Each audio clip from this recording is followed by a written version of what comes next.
ஏக இறைவனாகிய அல்லாஹ் சுப்ஹானஹு வ தஆலா தன்னுடைய திருமறை குர்ஆனில் சொல்கிறான், முஸ்லீம்கள் சமநிலையான ஒரு சமுதாயம் அப்படின்றது சொல்கிறான்.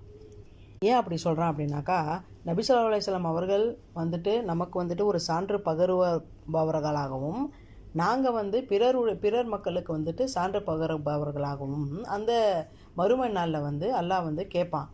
என்னன்னு சொல்ல, நபி முகமது ஸல்லல்லாஹு கூப்பிட்டு கேட்பான், நீங்கள் நான் சொன்ன அறிவுரைகள்லாம் எனக்கு சொல்லிட்டீங்க அப்படின்னாக்கா, நபி ஸல்லல்லாஹு அலைஹி வஸல்லம் சொல்லுவாங்க, யா அல்லாஹ், நீ எனக்கு என்னெல்லாம் அறிவுரை செஞ்சியோ அது எல்லாமே நான் இந்த முஸ்லீம்களுக்கு எடுத்து சொல்லிவிட்டேன்.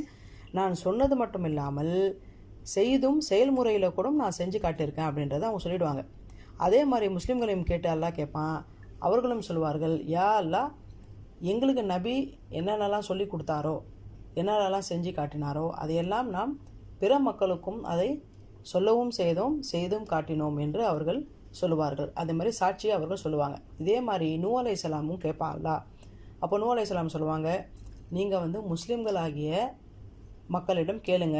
அவர்களுக்கு நான் ஏகத்துவத்தை இந்த உலகத்தில் நான் எடுத்து சொன்னேன் அப்படின்றது முஸ்லீம்களுக்கு நன்றாகவே தெரியும். ஏனென்றால் அந்த விஷயத்தை முகமது நபி அவர்களுக்கு எடுத்துரைத்திருக்கின்றார் அப்படின்றத அவர் சொல்லுவார். நடுநிலை என்று சொன்னால் இந்த முஸ்லீம்கள் நீதி நேர்மை என்பதில் வேறுபாடு இல்லாமல் இவர்கள் வாழக்கூடியவர்கள். அப்படிதான் இவர்கள் வாழவும் வேண்டும் என்பது இதனுடைய அடித்தளமாக இருக்கின்றது.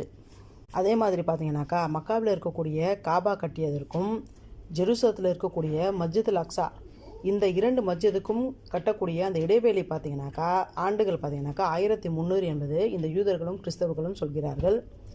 அவர்களுக்கு நன்றாகவே தெரியும், மக்காவில் இருக்கக்கூடிய காபா நடு திசையாகவும் அது அந்த ஏக இறைவன் ஏற்கக்கூடிய திசையாகவும் தான் அது இருக்கின்றது என்பது அவர்களுக்கு நன்றாகவே தெரியும்.